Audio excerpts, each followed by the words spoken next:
Ya, selamat siang Bu Wina. Siang Bu Tina. Eh, Kemarin kita udah melakukan observasi ketika Ibu membawakan pelajaran bahasa Inggris, metode pembelajaran berdiferensiasi. Jadi di situ saya sudah melihat bagaimana Ibu sudah menyampaikan pokok bahasan yang menurut saya sudah cukup bagus yang Ibu sampaikan.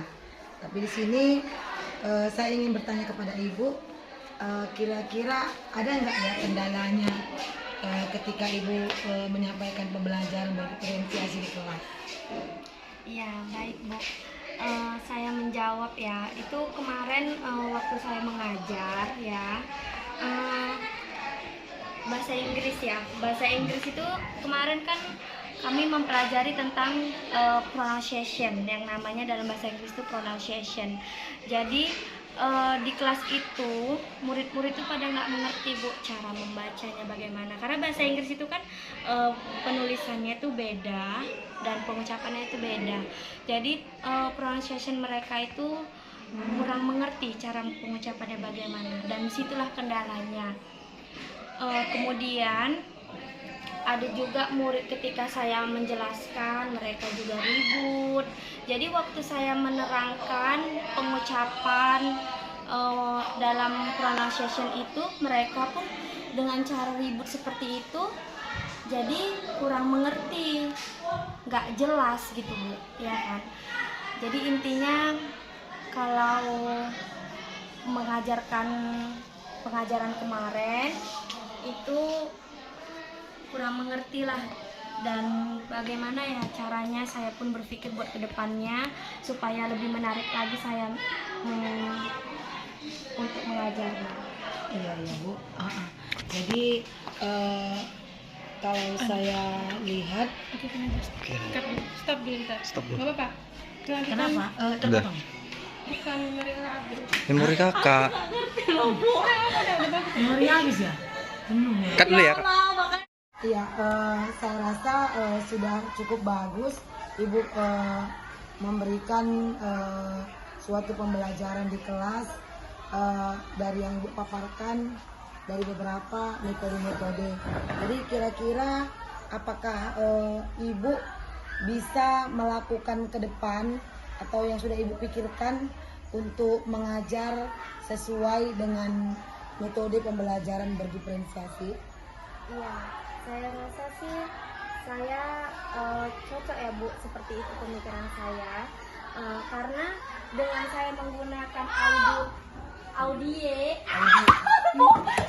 Iya, kalau menurut saya apa yang sudah Ibu paparkan tadi sudah sangat bagus sekali mengenai bagaimana cara mengajar Ibu di kelas. Tapi kira-kira saya ingin bertanya kepada Ibu, apakah yang sudah Ibu buat di kelas itu sudah sesuai dengan metode pembelajaran berdiferensiasi? Iya, saya rasa. Stop. Ya, menurut saya sudah cocok ya Bu apa yang saya rencanakan tadi. Karena yang mau saya buat itu dengan menggunakan audio itu seperti pronunciation itu kan harus menggunakan audio Bu, pendengaran yang jelas. Karena kalau pengucapan dalam bahasa Inggris itu hampir-hampir sama. Nah, jadi kalau udah mendengarkan audio kan mereka tuh lebih jelas, lebih paham dia. Jadi kedepannya itu saya akan menggunakan audio dan visual lah Bu, biar lebih menarik. Karena kalau dalam penglihatan berupa video gitu kan mereka lebih fokus melihat saya mengajar, seperti itu Bu. Iya, sangat bagus sekali ya rencana Ibu Wina. Dan kira-kira yang udah Ibu pikirkan lagi rencana kedepannya supaya bisa Ibu bisa menerapkannya di kelas untuk bisa mengikuti metode berdiferensiasi. Kira-kira apa ya Bu yang Ibu terapkan, Ibu rencanakan lah ke depannya? Ya, itu tadi Bu yang saya bilang kan. Saya kan tadi udah bilang saya mau rencananya mungkin pengajaran saya yang membuat mereka itu ribut itu kurang menarik. Jadi makanya mereka itu kurang paham apa yang saya diajarkan. Nah, jadi Oke, Mbak Ibu semua, terima kasih atas obrolan kita hari ini, luar biasa ya. Menarik sekali obrolannya, bagaimana pengembangan kita ke depannya.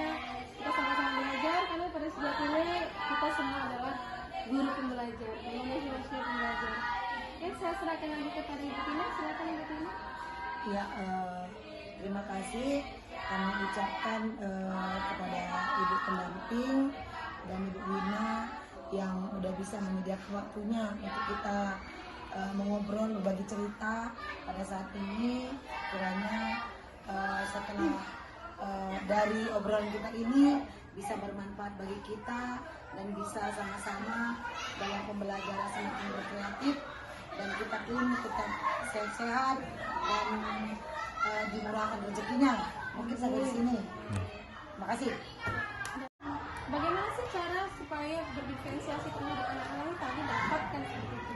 Di awal-awal mungkin Ibu belum dapatkan ini. Bagaimana sih menyelesaikan kebutuhan siswa belajar dengan berdiferensiasinya mereka dengan perbedaan-perbedaan kebutuhan belajar mereka kan seperti itu. Tapi saya dengar tadi dengan cara menggunakan speaker ataupun infokus, kemudian sesuai dengan materi yang disampaikan kan seperti itu. Mungkin dengan audio, dengan cara audio mereka bisa lebih mendengarkan kata-kata yang memahami kan seperti itu. Kemudian kalau visual kan bisa melihat ya kan, bisa melihat langsung apa yang dimaksud. Kata-kata itu terlihat sama mereka, nggak hanya mendengar kan seperti itu. Karena dalam bahasa Inggris ini sekarang harus bisa melihat langsung dan mendengarkan. Listening ya, listeningnya luar biasa karena satu kata bisa berbeda arti gitu ya. Jadi mereka yang tidak mendengarkan kata tapi melihat langsung kata itu, kata-kata itu. Jadi luar biasa. Ini saya harap sih kedepannya ini akan lebih baik ya. Lebih kita didorong untuk kreativitas yang lebih tinggi di sini, untuk kebutuhan belajar anak-anak di sini karena anak-anak akan dapat pembelajaran yang kita berikan sesuai dengan apa yang mereka inginkan, bukan yang kita inginkan tapi sesuai dengan keinginan mereka. Dan kenapa keinginan mereka? Karena mereka punya kebutuhan belajar khusus. Tidak semua siswa memiliki kebutuhan belajar